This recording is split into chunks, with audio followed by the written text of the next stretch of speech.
दोस्तों, क्या आपने दुनिया की सबसे महंगी शराब देखी है, जिसके सिर्फ एक बूंद की कीमत ही 1 लाख रुपए है? और तो और शराब में ऐसा कौन सा फल मिलाया जाता है जिसकी वजह से वो इतना नशीला बन जाता है?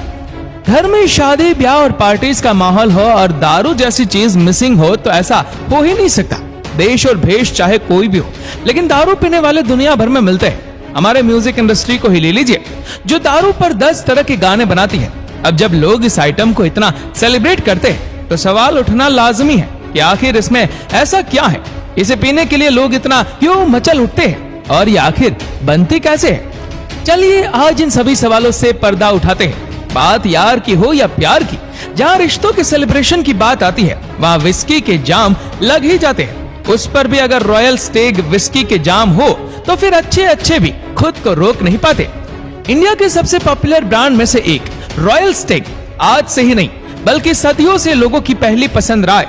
123 रुपए की कीमत के साथ मार्केट में बिकने वाली दारू को लोग इतना पसंद करते हैं कि इसका जीता जागता नमूना लॉकडाउन में तो सबने देखा। दारू बेचकर सरकार ने कितना मुनाफा कमाया ये भी किसी से छिपा नहीं है। एक अल्कोहल ही ऐसी चीज है जिस पर लोग पानी की तरह पैसा बहा देते हैं। उस पर भी अगर रॉयल स्टेग विस्की सामने हो तो हर किसी की शाम बन जाती है। ये ब्रांड पहले से ही भारत के लोगों की पहली पसंद रहा है। गुड़गांव, मुंबई, कोलकाता और दमन में 4 फैक्ट्रीज के साथ रॉयल स्टेग बहुत बड़ा मैन्युफैक्चरर है। इसने अपनी शुरुआत साल 1995 में की थी और आज से हर साल दारू बेचकर करोड़ों में खेलता है। देखना चाहेंगे कि आखिर ये कैसे फैक्ट्री से आपके पैक तक पहुंचती है? तो ये है रॉयल स्टेग फैक्ट्री, जहां बनाई जाती है लोगों की स्पेशल और हाई क्वालिटी विस्की। हाँ, वही विस्की जो कई शराबियों की तलब शांत करती है, उन्हें जिंदगी की मोह माया से आजाद फील कराती है। इसके मदहोश कर देने वाले नशे को बनाने के लिए फैक्ट्रीज में कई वर्कर्स काम करते हैं। सबसे पहले उनका काम होता है कि खेतों से आने वाली फ्रेशली हार्वेस्टिंग गेहूं और मक्की को मोल्ड टीन के लिए तैयार करें। डायरेक्ट खेतों से निकालकर फैक्ट्री में प्रोडक्शन के लिए इस्तेमाल करने से पहले उन्हें अच्छे से पानी में भिगोकर साफ किया जाता है। वैसे बता दें कि मोल्टिंग प्रोसेस के 3 स्टेज होते हैं। पहली स्टेज में अनाज को भिगोया जाता है। जब वो साफ होता है तो बारी आती है उसे जर्मिनेट यानी अंकुरित करने की और आखिर में सुखाने की। विस्की बनाने की प्रक्रिया में पहला स्टेज अनाज को धोने का ही होता है, जिसमें उन्हें 12 घंटे के लिए भिगोया जाता है। फिर सारा गंदा पानी रिप्लेस करके इसे दोबारा 14 घंटों के लिए भिगोया जाता है, जो कि जर्मिनेटिंग प्रोसेस का हिस्सा है। 14 घंटे गुजर जाने के बाद इनका सारा पानी ड्रेन किया जाता है और अनाज को एक खाली मगर साफ फ्लोर में बिछाया जाता है। ये खाली फ्लोर एक बहुत बढ़िया एरिया होता है, जिस पर अनाज डालने के बाद उसे कुछ दिन के लिए कमरे में बंद रखा जाता है। ये टाइम पीरियड स्पेशली अनाज को सूखने के लिए दिया जाता है। लेकिन अभी मोल्डिंग प्रोसेस की बाकी स्टेज भी बाकी होती है, जिसके तहत अनाज को ढंग से सुखाने और विस्की को स्मोकी फ्लेवर दिया जाता है। इसके लिए अनाज के कमरे में जुड़ी भट्टी में आग लगाकर धुआं किया जाता है। 2 दिन तक अनाज को धुएं के साथ छोड़ा जाता है, जिससे अनाज धुएं को सोख लेता है। मोल्डिंग प्रोसेस की इस लास्ट स्टेज में अनाज पूरी तरह से क्वालिटी चेक के लिए रेडी हो जाता है। अब वर्कर्स का काम होता है कि अनाज की क्वालिटी चेक करें और उसे ग्राइंडिंग के लिए तैयार करें। एक बार क्वालिटी को ग्रीन सिग्नल मिल जाता है तो अनाज को सीधे ग्राइंड करके उसे फर्मेंटेशन के लिए तैयार किया जाता है। ध्यान रहे, ये विस्की के लिए सबसे इंपॉर्टेंट स्टेप होता है। इसमें गलती की कोई गुंजाइश नहीं होती, क्योंकि इसमें अनाज को सड़ाने के लिए पहले उसे एक कंटेनर में डाला जाता है, जिसमें ईस्ट का पानी भी होता है। इन दोनों को साथ में इसीलिए मिक्स किया जाता है क्योंकि ये ईस्ट अनाज को बहुत तेजी से सड़ाने का काम करता है। फिर भी इसे पूरा होने में 2 दिन का समय लगता है। 2 दिन एक ही ईस्ट और अनाज के मिक्सचर को बिल्कुल भी छेड़ा नहीं जाता, लेकिन 2 दिन बाद अल्कोहल बनकर रेडी हो जाती है।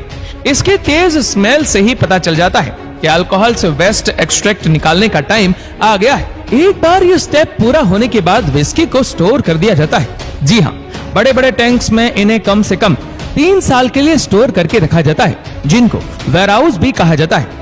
वैसे बता दें कि आम दारू को इतने ज्यादा टाइम पीरियड के लिए स्टोर करने की जरूरत नहीं होती, लेकिन रॉयल स्टेग एक स्कॉच विस्की है। इसका सिंपल सा लॉजिक है कि दारू जितनी पुरानी होती है उसकी टेस्ट, रिचनेस और मदहोशी वाला नशा उतना ही बेहतर होता है।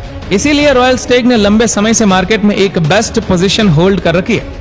3 साल से ज्यादा टाइम पूरा होने पर विस्की को उसी पैकिंग में डाला जाता है जैसे कि वो आपको मार्केट में देखने को मिलती है। एक बार पैक होने के बाद अल्कोहल में मार्केट में सप्लाई करने के लिए भेज दिया जाता है। फैक्ट्री से निकलकर यह नशा देश के कोने कोने में पहुंचता है। केवल रॉयल स्टेग ही नहीं बल्कि दुनिया भर की बाकी ब्रांड्स भी इसी तरह विस्की तैयार करते हैं और मार्केट में बेचकर मुनाफा कमाते हैं। कुछ यही हाल सिगरेट बेचने वाले ब्रांड्स का भी है। सिगरेट्स को भी बहुत बड़े पैमाने पर बनाया जाता है। अब जाहिर सी बात है कि डिमांड ज्यादा है तो प्रोडक्शन भी ज्यादा होगा। ये है एक सिगरेट फैक्ट्री जहां हर दिन कई लाखों सिगरेट्स बनाई जाती है और वो भी एक मेन इंग्रेडिएंट से जिसे कहते हैं टोबैको। टोबैको के बिना सिगरेट नहीं बनाई जा सकती, इसीलिए इसके प्रोडक्शन के लिए ग्रीन हाउस नर्सरी का सहारा लिया जाता है। पौधे को बड़े हो जाने पर उन्हें बड़े बड़े खेतों में लगा दिया जाता है, लेकिन इसकी खेती केवल काली मिट्टी पर ही होती है। 3 से 4 महीने की कड़ी मेहनत के बाद टोबैको लीव्स पूरी तरह ग्रो कर जाती है और उन्हें हार्वेस्ट करने का सीजन आ जाता है। फिर इनकी पत्तियों को बड़े ही प्यार से तोड़कर फैक्ट्री में ले जाया जाता है, जहां सबसे पहले स्टेज में उन्हें सुखाया जाता है। हरी पत्तियों से मॉइस्चर सुखाने के लिए इन्हें लकड़ी के बड़े से फ्रेम में पिरोकर ऊपर लटका देते हैं। लगभग 21 दिनों में पत्तियां बिल्कुल ड्राई हो जाती है। अब इनमें से कुछ पत्तियों को सिगार बनाने के लिए इस्तेमाल में लाया जाता है, जबकि कुछ पत्तियों को सिगरेट बनाने की प्रोसेस से जोड़ दिया जाता है। स्पेशली बेस्ट क्वालिटी के पत्तों को सिगरेट बनाने वाली फैक्ट्री के हाथ सौंपा जाता है। सिगरेट की फैक्ट्री में सबसे पहले पत्तों को ग्राइंडर मशीन से बिल्कुल बारीक किया जाता है। अंदर का माल तैयार होने के बाद सिगरेट के रोल को बनाना जरूरी होता है। इसके रोल को बहुत ही पतले पेपर से तैयार किया जाता है। उसके बाद पेपर को रोलिंग मशीन में डाला जाता है।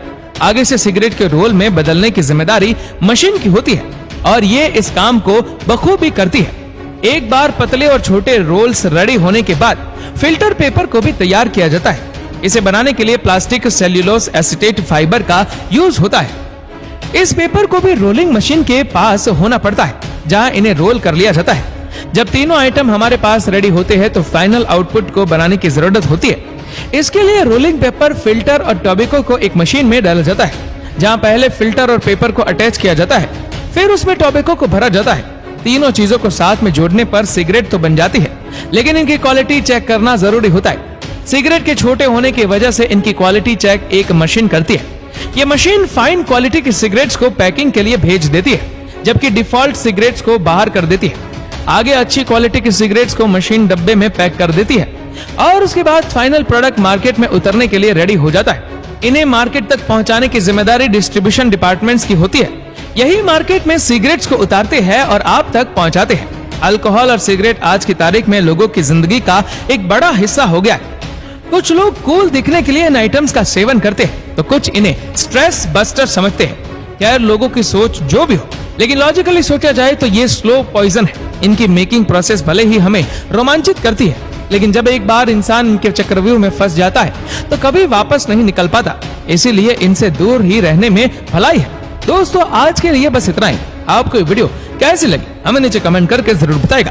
और अगर आपको वीडियो अच्छा लगा हो तो इस वीडियो को लाइक करेगा, शेयर करेगा ज्यादा से ज्यादा लोगों तक। और ऐसे ही और भी इंटरेस्टिंग वीडियोस को YouTube पर देखने के लिए नीचे कमेंट सेक्शन में लिंक दी गई है, जिसके ऊपर क्लिक करके हमारे चैनल को आप सब्सक्राइब करें और बेल आइकन दबाएं, ताकि हमारे हर लेटेस्ट वीडियो की अपडेट आपको मिलेगी सबसे पहले। धन्यवाद।